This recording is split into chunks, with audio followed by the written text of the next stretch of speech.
Good afternoon dear student. जैसा कि पिछली कक्षा में आपने पूरा का पूरा वैद्युत संयोजक यौगिक के बारे में भी पढ़ा, सहसंयोजक यौगिकों के बारे में पढ़ा, उप सहसंयोजक यौगिकों के बारे में भी पढ़ा।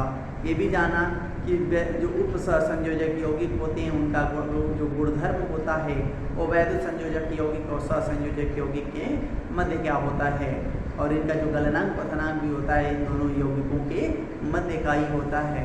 जो उप सहसंयोजक बंध होते हैं वो क्या होते हैं, दिशात्मक होते हैं, क्योंकि यह एक विशेष प्रकार का सहसंयोजक बंध होता है, अर्थात इनकी भी एक निश्चित आकृति और ज्यामिति होती है। इतना आपने पिछली कक्षाओं में पढ़ चुके हैं और जान रहे हैं, बुक से भी आप पढ़े होंगे। अब हम अष्टक नियम की अपवाद की बात करते हैं। कुछ ऐसे भी यौगिक हैं जिनके बाहरी कक्षा में 8 इलेक्ट्रॉन नहीं होते, फिर भी वह अस्थायी होते हैं। उनसे उन धातु आयन से या उन परमाणु आयन से अस्थायी यौगिक का निर्माण होता है। कंडीशन आप देखे होंगे, HCl में सुने होंगे, चाहे H2 देखे होंगे। हाइड्रोजन के बाहरी कक्षा में कितने इलेक्ट्रॉन हैं, तो ये हैं, फिर भी अस्थायी है। तो आप तो जानते हैं कि जिन तत्वों के बाहरी कोश में 8 इलेक्ट्रॉन होते हैं वही रासायनिक रूप से निष्क्रिय होते हैं। दो होगा तो हीलियम के सदिश संरचना प्राप्त करता है, मतलब हीलियम भी अक्रिय होता है। इसीलिए अक्रिय गुणधर्मों के कारण ही इसे यस ब्लॉक में स्थान न देकर पी ब्लॉक के शून्य समूह में रखा गया है, ये आप जानते हैं। अब और भी बात करते हैं, कुछ ऐसे धातु आयन भी हैं जिनके बाहरी कक्षा में 18 इलेक्ट्रॉन हो जाते हैं, मतलब ZnCdHg की संरचना को प्राप्त कर लेते हैं। बाहरी कक्षा में उनके डी उपकोष में पूरे के पूरे 10 इलेक्ट्रॉन हो जाते हैं, या बाहरी कक्षा में 18 इलेक्ट्रॉन हो जाते हैं। वह क्या होते हैं, रासायनिक रूप से निष्क्रिय हो जाते हैं। उनकी भी बात हम कर लें। कंडीशन कह रहे हैं क्या क्या एग्जाम अपवाद हैं अष्टक नियम के, तो ध्यान से देखिए। आपने H+ सुना होगा। H+ का मतलब हाइड्रोजन ने अपना 1 इलेक्ट्रॉन त्याग दिया तो बाहरी कक्षा में तो 0 इलेक्ट्रॉन हो गए, तो भी H+ आयन से बने यौगिक क्या होते हैं, अस्थायी होते हैं। आपने H- भी सुना होगा, जिसको आप हाइड्राइड आयन कहते हैं। इसकी जो संरचना होती है 1s2 हीलियम के सदिश हो जाती है। हीलियम के सदिश हो जाने की वजह से ये अस्थायी होता है। इससे भी जो बने यौगिक होते हैं वो अस्थायी यौगिक होते हैं।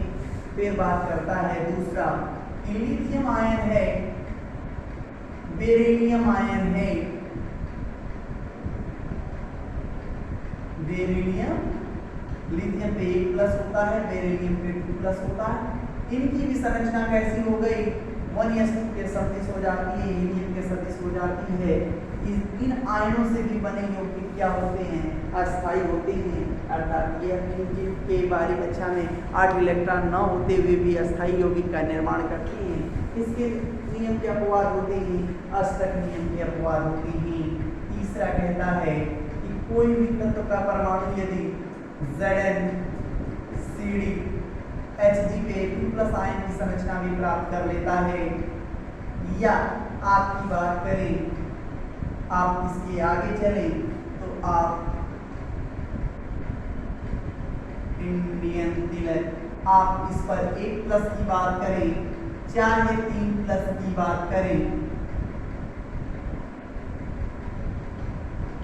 ये सारे के सारे आयन क्या होते हैं, इनकी जो इलेक्ट्रॉनिक संरचना होती है वो अक्रिय के समान हो जाती है। होने का मतलब है अक्रिय युग्म प्रभाव की संरचना दर्शाने लगती है। कहने का तात्पर्य आप फिर से बात कर दें तो हमने आपको जरूर बताया होगा कि आर्गन 4s2 3d10, आर्गन के बाद क्रिप्टन 5s2 4d10, और इसके लिए हमने बताया होगा जेनॉन 6s2 4f14 5d10। आपने देखा होगा सबके डी उपकोष में 10 इलेक्ट्रॉन दिख रहे हैं। जिनका डी उपकोष पूर्ण रूप से भरा होता है वो अपने आप को संक्रमण तत्व नहीं कहते हैं, और ये अस्थायी संरचना को प्राप्त कर लेते हैं। आपको सर यहाँ पे तो 2 इलेक्ट्रॉन निकालने की भी बात कर रहे हैं। यदि हम इसमें से 2 इलेक्ट्रॉन निकाल लेते हैं तो भी तो आपके डी में 10 इलेक्ट्रॉन रह जाते हैं। इसीलिए मैंने ये देखिए दिया है, इनकी सब में डी क्या है, भरा हुआ है। डी पूर्ण रूप से भरा हुआ है। कॉपर है, सिल्वर है, गोल्ड है। मैं इनकी भी बात करता हूँ। इनकी भी जो संरचना होती है वो क्या होती है, आभासी स्यूडो हो जाती है। स्यूडो इलेक्ट्रॉनिक संरचना रखते हैं। इनका डी को पूर्ण रूप से भरा होता है। यह इनके बाहरी कक्षा में भी 8 इलेक्ट्रॉन न होते हुए भी ये सारे के सारे क्या बनाते हैं, अस्थायी यौगिक बनाते हैं। और बात करते हैं, चौथी की बात करते हैं, जितने भी डी ब्लॉक के तत्व हैं, आप जान लीजिए डी ब्लॉक पूरा का पूरा अपवाद बना देते हैं। डी ब्लॉक के तत्व जो होती हैं वो परिवर्ती संयोजकताएं प्रकट करती हैं। तो एक +1 +2 +3 +5 भी आप प्रदर्शित करते हुए देख पाएंगे। परिवर्ती संयोजकताएं प्रकट करती हैं, परिवर्ती ऑक्सीकरण संख्याएं प्रदर्शित करती हैं। इस वजह से इनके बाहरी कक्षा में 8 इलेक्ट्रॉन न होते हुए भी अस्थायी यौगिक का निर्माण करते हैं। अर्थात डी ब्लॉक के सारे जो बनने वाले यौगिक है, डी ब्लॉक के धातु आयन जो होते हैं, डी ब्लॉक के धातु आयन परिवर्ती संयोजकताएं प्रकट करते हैं। अर्थात यह भी क्या है, अष्टक नियम का अपवाद है। जब यह अष्टक नियम का अपवाद हो गया तो आप याद रखिए, आप 5वां आप बोल सकते हो, सर जी जितने अब ब्लॉक के होते हैं वो भी परिवर्ती संयोजकताएं प्रकट करते हैं, अष्टक नियम का क्या होते हैं, अपवाद होते हैं। ये तो हुआ इनके लिए आयनिक यौगिकों के केस में।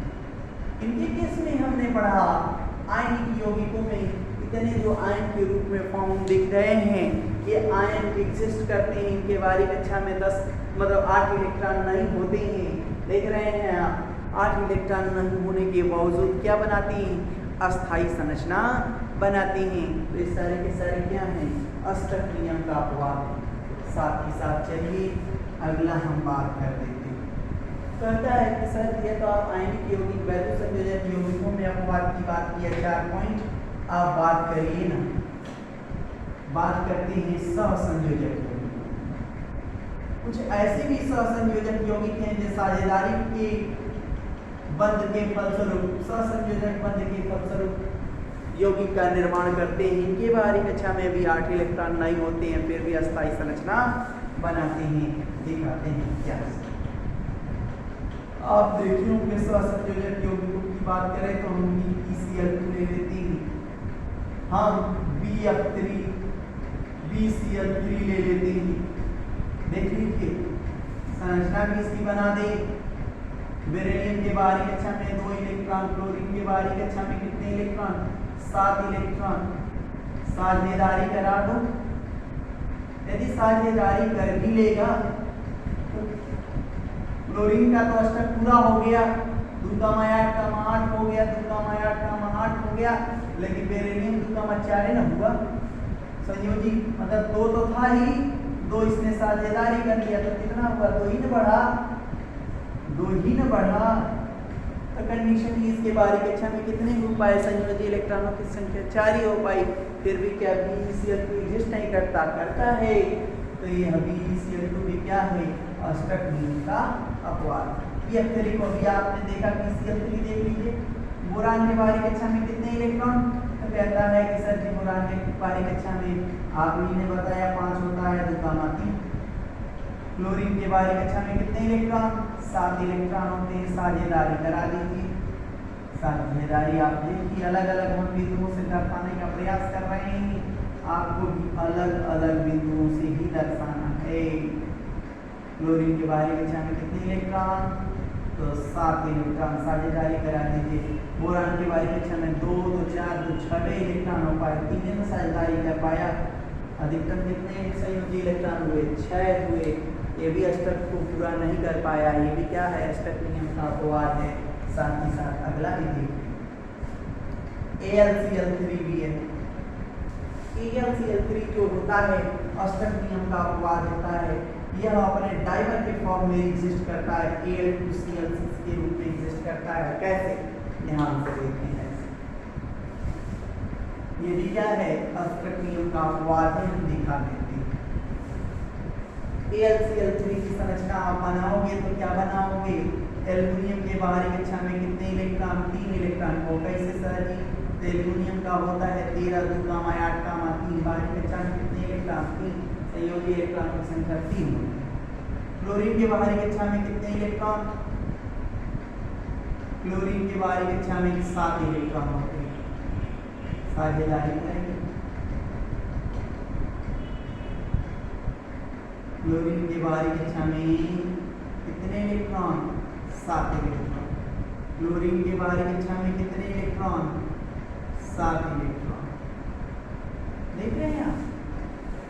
ये आपका बाहरी कक्षा में कितने संयोजी इलेक्ट्रॉन हुए? 2 गामा 3 था, 3 संयोजक था, मतलब 3 और साझेदारी कर लिया, 2 गामा 6 ही ना हो पाया। डाइमर के रूप में एग्जिस्ट करता है। उसकी संरचना यदि आपको बनाने के लिए आ गई तो क्या करेंगे? ध्यान से देखते रहिए।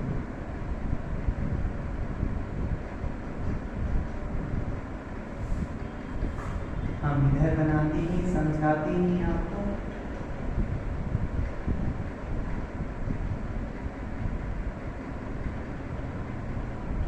देखिए 7 इलेक्ट्रॉन है, एक साझेदारी कर दिया। दूसरा वाला एल्युमिनियम लाए, उसकी क्लोरीन इधर साझेदारी कर लिया। थोड़ा सा ध्यान दीजिएगा, बना पाएंगे आप।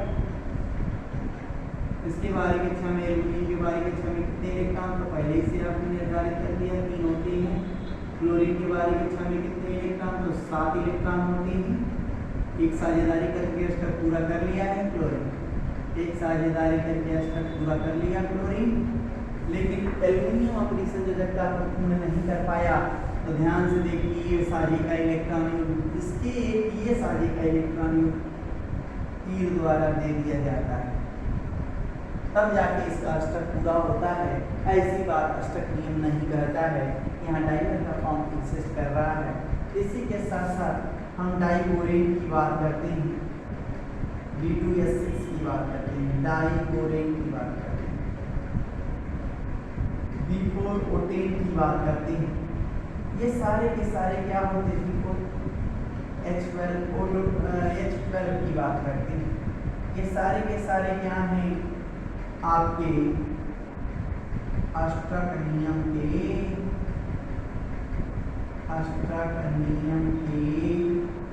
अपवाद। और भी आपके अपवाद हैं, उन पर भी बात करें। यहाँ पर एक नियम का भी जिक्र किया जाएगा। इतना नोट करने की बात आगे चलती है। जितने उपसंयोजक यौगिक होते हैं वो होते ही हैं आपके अष्टक नियम के अपवाद, क्योंकि वो सभी डी ब्लॉक और एफ ब्लॉक के तत्वों से उपसंयोजक यौगिक के अधिकतर निर्माण होते हैं। जितने भी बड़े ब्रैकेट में आपको यौगिक दिखेंगे वो सारे के सारे क्या होंगे? उपसंयोजक यौगिक होंगे। अब बात करते हैं कुछ और अष्टक नियम के अपवाद। तो देखते होंगे, आपने पढ़ा होगा कि सर जी PCl3 भी पाया जाता है, PCl5 भी पाया जाता है। आपने पढ़ा होगा कि सर जी SF6 भी पाया जाता है। ऐसा यहाँ फास्फोरस का तो ठीक है, फास्फोरस के बाहरी कक्षा में कितने इलेक्ट्रॉन? तो कह रहे हैं सर जी 3 इलेक्ट्रॉन नहीं होते, 5 इलेक्ट्रॉन होते हैं। फास्फोरस के बाहरी कक्षा में कितने इलेक्ट्रॉन? 1 2 3 2 5। क्लोरीन के बाहरी कक्षा में कितने इलेक्ट्रॉन? 7 इलेक्ट्रॉन होते हैं। एक एक करके साझेदारी करा दीजिए, अष्टक पूरा हो गया। जब इसका अष्टक पूरा हो गया तो ये किसके साथ साझेदारी कैसे क्यों करेगा, कैसे करेगा? PCl3 का तो बन गया, अष्टक पूरा है। फास्फोरस का कितना हो गया? 2 का मान 8 हो गया। 3 था, 3 और उसने क्या कर लिया? 3 ले लिया, 3 3 6 और 2 उसके लोन पेयर ऑफ इलेक्ट्रॉन है, जो उसके साझेदारी के इलेक्ट्रॉन है। तो अष्टक तो इसका पूरा हो गया। यहाँ पे फास्फोरस की संयोजकता कितनी हो जाएगी? तो कितने यहाँ पर बना रहा है? 3। फास्फोरस की संयोजकता 3। तो PCl5 भी एग्जिस्ट करता है। तो इसको कॉन्सेप्ट को क्लियर करने के लिए हम फिर इसके बाद ये सब 6 पर आएंगे। इसको PCl5 की संरचना बताने के लिए, PCl5 की संरचना को बताने के लिए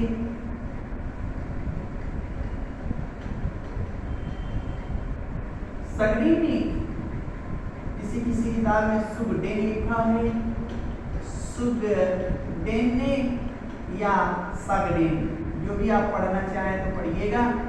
सगडेन ने एकल इलेक्ट्रॉन बंध परिकल्पना बदल क्या किया? एकल इलेक्ट्रॉन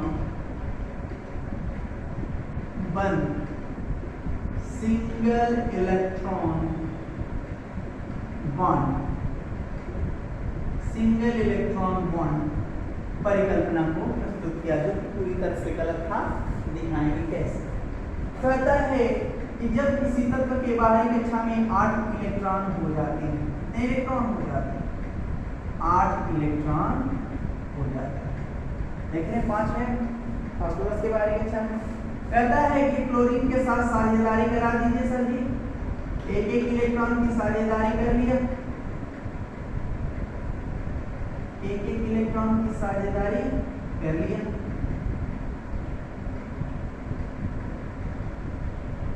अष्टक पूरा हो तो कहता है कि किसी तत्व का जो एक परमाणु उसका होता है, उसके बाहरी कोष में, संयोजी कोष में इलेक्ट्रॉनों की संख्या अधिकतम 8 होती है। जब उसके संयोजी कोष में 8 इलेक्ट्रॉन हो जाएं, तो वह एक इलेक्ट्रॉन द्वारा दूसरे परमाणु के साथ साझेदारी का बंध बना सकता है। एक इलेक्ट्रॉन द्वारा, यही गलत बात है कि एक उन्होंने जो परिकल्पना बताई हो केवल एक इलेक्ट्रॉन की बात। कभी भी बंध जो बनता है वो कितने इलेक्ट्रॉन से बनता है? 2 इलेक्ट्रॉन से बनता है। उन्होंने कहा एक किसी तत्व की एक परमाणु जब उसके संयोजी कोष में 8 इलेक्ट्रॉन हो जाएं, साझेदारी के फलस्वरूप उसके बाहरी कक्षा में कितने इलेक्ट्रॉन हो जाएं? 8 इलेक्ट्रॉन हो जाएं, तो फिर उससे अधिक नहीं हो सकता। और यदि उसके बाहरी कक्षा में 8 इलेक्ट्रॉन हो गए, तो वह एक सिंगल इलेक्ट्रॉन से साझेदारी करके दूसरे परमाणु के साथ सहसंयोजक बंध बना सकता है। उसी को बोलते हैं एकल इलेक्ट्रॉन बंध परिकल्पना। ध्यान से देखिए, फास्फोरस के बाहरी कक्षा में अब कितने इलेक्ट्रॉन हो चुके हैं? अष्टक पूरा हो चुका है। क्लोरीन का अष्टक पूरा नहीं हुआ है, PCl5 है ना। ध्यान से देखिए, कहता है कि सर जी PCl5 को ऐसे उन्होंने कह दिया, क्या कह दिया? जब इसके बाहरी कक्षा में 8 इलेक्ट्रॉन हो जाए, तो यह एक इलेक्ट्रॉन द्वारा साझेदारी का बंध बना लेता है, सिंगल इलेक्ट्रॉन बॉन्ड। इसी को बोलते हैं क्या? एकल इलेक्ट्रॉन बॉन्ड। लेकिन जब आए सिल्विक साहब, तो उन्होंने कह दिया कि ये टोटली गलत है, एक इलेक्ट्रॉन से कभी बंध बन ही नहीं सकता, साझेदारी का बंध तो एकदम ही नहीं बन सकता। तो एक इलेक्ट्रॉन से बंध बनने की जो परिकल्पना थी वो क्या गलत? यह संरचना क्या हो गई? गलत हो गई। तो सही संरचना क्या है? केवल इसी में नहीं, एक और उन्होंने बताया, वो भी देख लीजिए। हमने अभी आपको सगडीन द्वारा परिकल्पना बता रहे हैं। SF6 सल्फर के बाहरी कक्षा में कितने इलेक्ट्रॉन? 6 इलेक्ट्रॉन। तो कैसे सर जी? 16 होता है, 2 8 6। जब कहता है कि सल्फर को बाहरी कक्षा में 6 है, तो मुझे ना चाहिए, तो कहता है कि सर क्लोरीन के बाहरी कक्षा में आप ही ने बताया है कि 7 इलेक्ट्रॉन होते हैं, निकल बाहर आए, एक इलेक्ट्रॉन के साथ क्या कर लेगा? साझेदारी कर लेगा। अष्टक पूरा हो गया। जब अष्टक पूरा हो जाता है, तो सुब्रेन ने तो यही कहा था कि किसी भी तत्व के एक परमाणु के बाह्यतम कोष में या संयोजी कोष में 8 इलेक्ट्रॉन से अधिक इलेक्ट्रॉन नहीं रह सकते।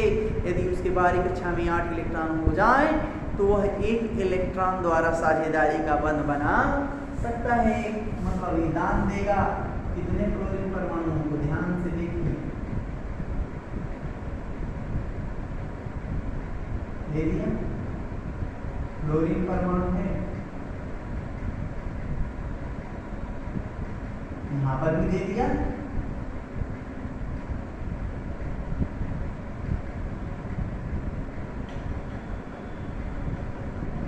यहां पर भी बन गया,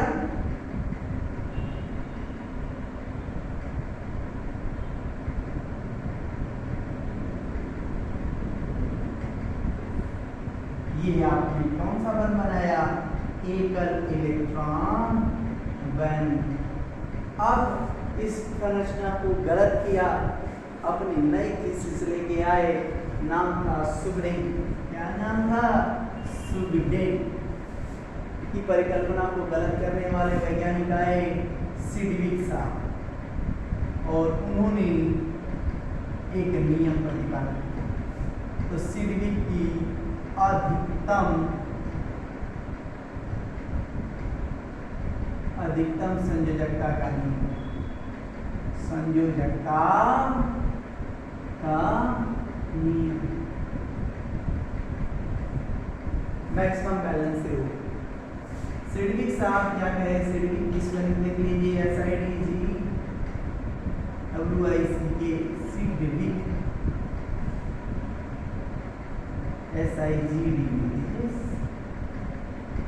सिडविक, सिडविक ने क्या बतलाया था?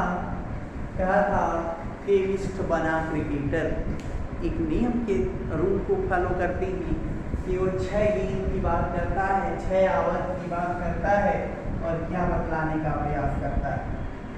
ध्यान से देखिए, सिडविक ने सुगडेन की एकल इलेक्ट्रॉन बंध की परिकल्पना को गलत कैसे बताया?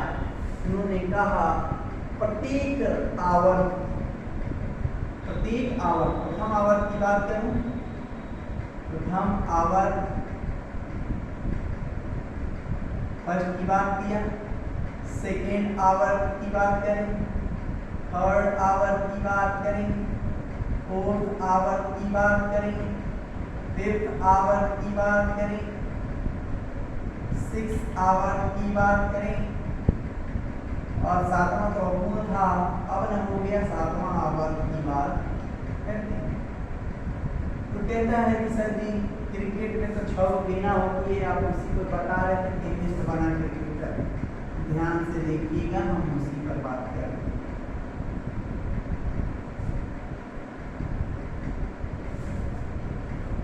कहता है पहले आवर्त की अधिकतम जो संयोजकता होती है उसमें सारे तत्व जितने आएंगे आप जानते हैं। कौन आएगा? हाइड्रोजन तत्व, और भी क्या बताते हैं हम? संयोग। तो प्रथम आवर्त की अधिकतम संयोजकता 2, पहले गेंद पे 2 रन, अधिकतम 2, मिनिमम 1। दूसरे आवर्त में आपका लिथियम से लेकर आप भाग कर सकते हो कहाँ तक? फ्लोरीन तक। ध्यान तो ऐसे ही भाग नहीं लेगा। तो दूसरे आवर्त में जो अधिकतम संयोजकता होती है, तो दूसरे गेंद पे चौका। कहता है कि सर तीसरे आवर्त की बात आई, सोडियम से लेकर क्लोरीन तक की बात कर, आप आर्गन भी ले सकते थे। कहता है तीसरे आवर्त के तत्वों की अधिकतम संयोजकता होती है वो 6, चौथे तीसरी गेंद पे छक्का लग गया। फिर कहता है कि सर पोटेशियम से लेकर कहाँ तक? ब्रोमीन तक आप क्रिप्टन की बात कह सकते हैं। चौथी आवर्त की जो अधिकतम संयोजकता होती है वो कितनी होती है? 6। पांचवी आवर्त पहले गेंद पे चौका,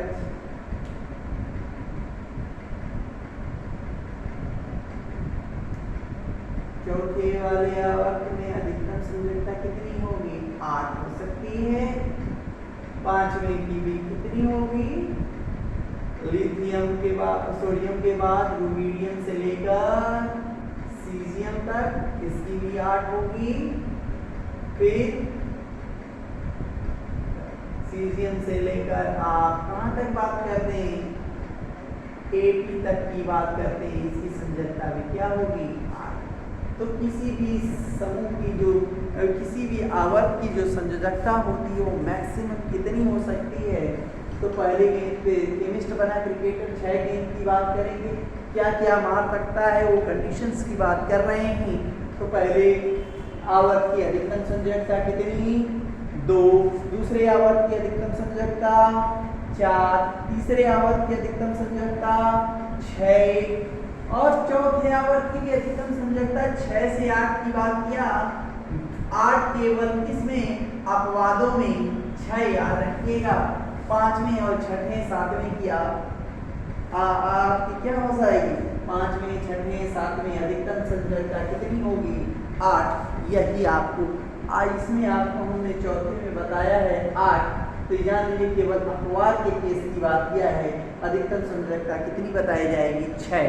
तो प्रत्येक आवर्त की एक निश्चित संयोजकता होती है और हमने 6 केवल बात किया है कि जो 7वां होता है वो अपूर्ण आवर्त होता है, इसीलिए 7वां नहीं। हमने केमिस्ट बना क्रिकेटर, पहली गेंद पे 2 रन, दूसरे पे चौका, तीसरे पे छक्का, फिर चौथे पे भी छक्का, फिर 8 तो सर 8 कैसे, नो बॉल और फ्री हिट से मान लेंगे। याद रख लेंगे कि प्रत्येक आवर्त की एक निश्चित संयोजकता होती है, मतलब अधिकतम संयोजकता होती है। उस आवर्त के तत्व उससे अधिक संयोजकता प्रकट नहीं कर सकते। याद रखिएगा चौथे में अपवाद के स्वरूप में कभी कभी 8 संयोजकताएं देखने को मिल जाती हैं, लेकिन अधिकतम क्या आपको जानना है कि उसकी संयोजकता कितनी होती है, 6 होती है। ठीक, अब इसी को आधार मानकर हम आपको बताने जा रहे हैं PCl5 और SF6 की संरचना। ये किसने दिया, सिडविक ने दिया अधिकतम संयोजकता। इन्होंने क्या बतलाया, प्रत्येक आवर्त की अधिकतम संयोजकता होती है, पहले आवर्त की 2, दूसरे की 4, तीसरे की 6, चौथे की 6, 5वें 6ठे 7वें की कितनी, 8 होती हैं। अब इसके आधार पर सिडविक ने PCl5 की संरचना क्या बताई, ध्यान PCl5। फास्फोरस की बाहरी कक्षा में कितने इलेक्ट्रॉन, तो कहता है कि सर 5 इलेक्ट्रॉन यहाँ पे बताए हैं। कहता है कि कोई बात नहीं, हमने जब बताया तो सही बताया होगा। क्लोरीन की बाहरी कक्षा में कितने इलेक्ट्रॉन, 7 इलेक्ट्रॉन, एक इलेक्ट्रॉन से साझेदारी कर ली, एक इलेक्ट्रॉन से साझेदारी करके अपना अष्टक क्या कर लिया, पूर्ण कर लिया। अब जो इलेक्ट्रॉन बचा वो भी साझेदारी करेगा नेक्स्ट परमाणु से, जो भी आपका दिया गया है। एक इलेक्ट्रॉन की बराबर इलेक्ट्रॉन की साझेदारी करेगा। पहले आपने फास्फोरस की संयोजकता अधिकतम 3 बतलाई थी, अब क्या हो गई, यहाँ पे फास्फोरस कितने संयोजक बंध से बना जुड़ा है, तो फास्फोरस की जो संयोजकता हो जाएगी कितनी हो जाएगी, 5। अधिकतम इलेक्ट्रॉन कितने हो जाएंगे, अधिकतम संयोजी इलेक्ट्रॉन कितने हो जाएंगे, 10। अधिकतम संयोजी इलेक्ट्रॉन की संख्या 10 इलेक्ट्रॉन, 2 तो 4 तो 6 तो 10। और सुखदेव ने क्या कहा था, अधिकतम कितनी हो सकती है, 8। यहाँ पर सुखदेव फेल हो गए और ये PCl5 की जो है वो सही संरचना है। SF6 की भी बात करें सेम, ध्यान से देखें, सल्फर की बाहरी कक्षा में कितने इलेक्ट्रॉन, 6 इलेक्ट्रॉन। SF6 की संरचना की बात करता है तो ध्यान से देखते रहें, आप अलग अलग बिंदुओं से प्रदर्शित करेंगे।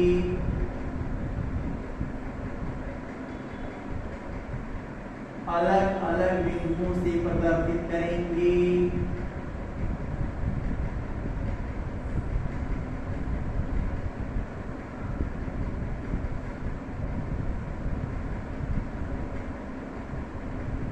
देखिए फ्लोरीन की अष्टक भी पूरा हो गया, सल्फर का भी अष्टक से अधिक इलेक्ट्रॉन हो गए। देखो यहाँ पर सल्फर की संयोजकता क्या, पहले सल्फर की संयोजकता 2 बताई गई थी, अब क्या हो गई, सल्फर की संयोजकता कितनी हो गई, 6। सल्फर किस आवर्त में है, तो तीसरे आवर्त में है। किस आवर्त में है, तीसरे आवर्त की अधिकतम संयोजकता कितनी हो सकती है, 6 हो सकती है। देख लीजिएगा, हमने इसीलिए सल्फर के संयोजी इलेक्ट्रॉनों की संख्या बोलो, संयोजी इलेक्ट्रॉन की संख्या कितनी, 12।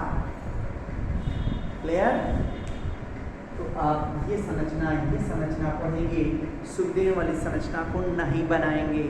अब आप अपने घर पे जितने भी यौगिक दिए गए होंगे सबकी लुईस विद्युत संरचनाओं किताब से करने का प्रयास करिएगा।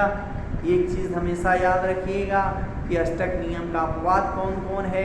तो समस्त डी ब्लॉक के जो तत्व होते हैं, जो परिवर्ती संयोजकताएं प्रकट करते हैं, जो आभासी धातु आयन हैं, मतलब जानू की दरहज को जाओगे की संरचना प्राप्त करते हैं, और हाइड्रोजन है जो हीलियम की संरचना प्राप्त करते हैं। ये सारे के सारे अष्टक नियम के अपवाद हैं। इनको ध्यान में रखते हुए सभी यौगिकों की लुईस विद्युत संरचनाएं आप बना लेंगे। ठीक है, इसी के साथ ये जो टॉपिक होता है वो पूर्णतः होता है खत्म। हम अगले दिन समविन्यासी या सम इलेक्ट्रॉनिक की बात करेंगे, जो जिसमें इलेक्ट्रॉनों की संख्या इलेक्ट्रॉनों की संख्या समान हो, संरचना समान हो, विन्यास समान हो, वो सारे के सारे समविन्यासी आइसोस्टर्स कहलाते हैं। इनकी बात हम करेंगे, उनको हिंदी में समविन्यासी कहते हैं। इस पर हम डिस्कस करते हुए आगे आपको सिग्मा बंध पाई बंध में अंतर भी बतलाएंगे। आज के लिए इतना ही, धन्यवाद।